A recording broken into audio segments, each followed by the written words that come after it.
I remember sitting down in a conference room and watching this purple and blue FPS game on console and scratching my head and saying, was this really going to be it? Was this going to be the thing that defined Xbox? And obviously 10 years later it proves that that was the kind of the seminal moment for us, the beginning of Halo as an Xbox game. Not only did Halo 1 bring the FPS to the console, it also brought story. Cortana. I've spent the last 12 hours cooped up. The combination really established sort of a new genre, if you will, of FPS console story expectation. Halo did a lot of really conventional storytelling through cinematics and cool voice acting and great music, obviously.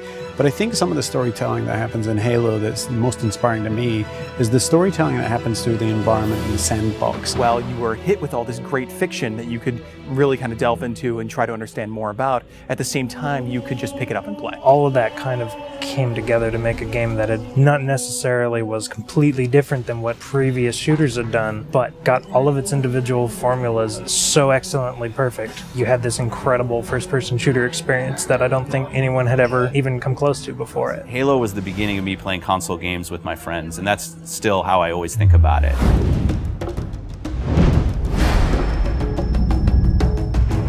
I think people have been asking for a remake of Halo 1 since Halo 2 was announced. I like to go all the way back to the day that Xbox Live came out, and the demand for Halo 1 and the ability to play, say, co-op over Xbox Live kind of started, and it built up over the years and over the years. It was the perfect timing since the 10-year anniversary was coming up. It occurred to us that there's this entire generation of people who never played the original game. If you're an 18-year-old gamer today, you were 8 when Halo came out. We did due diligence on a number of partners. The number one requirement was that it didn't impact gameplay at all. You have a classic, you have something that's just magical, right? If you go and tinker with it, you're going to lose that magic. What we really needed was someone who could work with our existing physics and gameplay engine. Saber popped up really quickly. They're like, yeah, we can do this. We can make the game look like a current generation game, and we can do it by using the original Halo 1 engine. The gameplay in Halo 1 is what's called deterministic. In other words, if you feed the engine the same input, the game will behave in the same way. And if you can apply this principle across a network, you can have two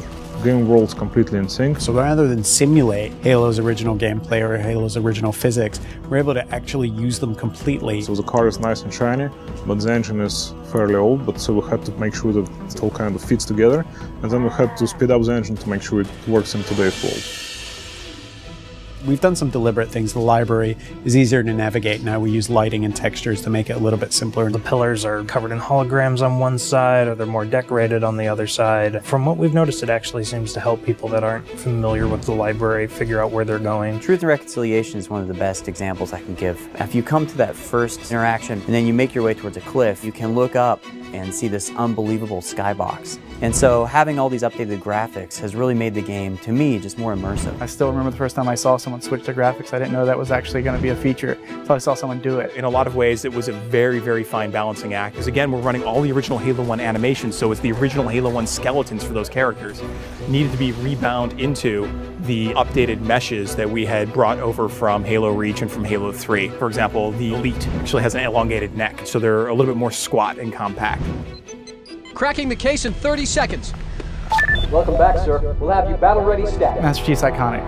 And he has to look like a hero, and he has to look just right. Chief's armor was a tough process. We went back and forth on that for a long time. Originally, we were using a Mark V armor that's built in the multiplayer component of Reach. We just kept coming back, and it just didn't look like Master Chief. The first stuff we put out around E3, I think the forum reaction was instantly, Chief looks wrong, his visor's too big, the color's all wrong. Some people thought we were doing it intentionally as a retro. If you saw the original Chief from like 1999 era, he had a really tall, very matte reflective helmet. It actually looked similar to that. The thing about this group working on this project is that we are very, very passionate about getting this right. We iterated on that probably 6-7 months before we finally got a final Chief's armor that I think looks awesome. One of the #1 asks that we had for a Halo remake was we want co-op over live. The original Halo 1 campaign experience had already been designed for cooperative play.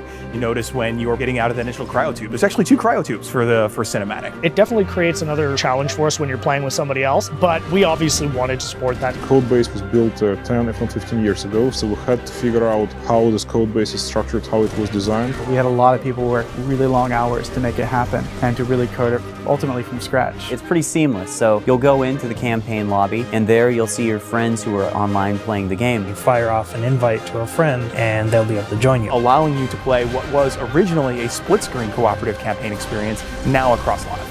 Skull on. Classically, skulls in Halo tend to affect behavior, which means the AI needs to support those behavioral changes. How do we create something that alters gameplay? Well, one of our fundamental tenets is keeping gameplay the same. Skulls are one of the tools we're giving the player that if they do want to change their gameplay experience a little bit, they can do it. Benefit to this is that most of these skulls are brand new. You've never seen them before, you never played them. Like Malfunction, where random HUD elements disappear whenever you respawn. Boom is a skull that increases the radius of explosions, making explosions more dangerous both for the Covenant and for the player. That in combination with something like Grunt Funeral means that you become very afraid of grunts. We must continue. This way, please. There are a few features that got into the game that turned out better than we expected, and 3D is probably the number one. It was unexpected, it was a bonus, and I don't see 3D very well, but it really worked for me. So for some reason it just pops in Halo in a way that it doesn't in other games or even movies. Yeah, I'd say the feature that surprised me the most was Connect. So we've got a number of voice commands throughout the course of the game. Things like grenade, reload. At a point during the game when you're playing, you can say analyze, and this mode comes up where you can almost capture items. So you move your cursor over, say, an elite or a grunt, and in the library, you can go in there and see the things you've captured, move the model around in 3D, and it gives you a bit of a breakdown and explanation of what those characters are. For me, when I think about Halo, I think about looking around and just the scope and the scale of everything. This is the game that started it all, and people can really dive in and play and remember what it was like to play it 10 years ago, and if you didn't play it 10 years ago, you can see what it was like 10 years ago. It's the quintessential walk down memory lane with a much better visuals. Ultimately, the thing you learn is it doesn't just look modern, it feels completely modern. Completely remastered campaign, great additional features like co-op over live, skulls, terminals, 3D, Connect, and multiplayer. Once you see it for yourself, I don't know, really, it's a pretty awesome experience. There's a lot of stuff in there for $40. We're actually really excited about the fact that there's so much there, and it's a real smorgasbord of stuff for people who enjoy Halo. One of the best values that you'll find this holiday season by far.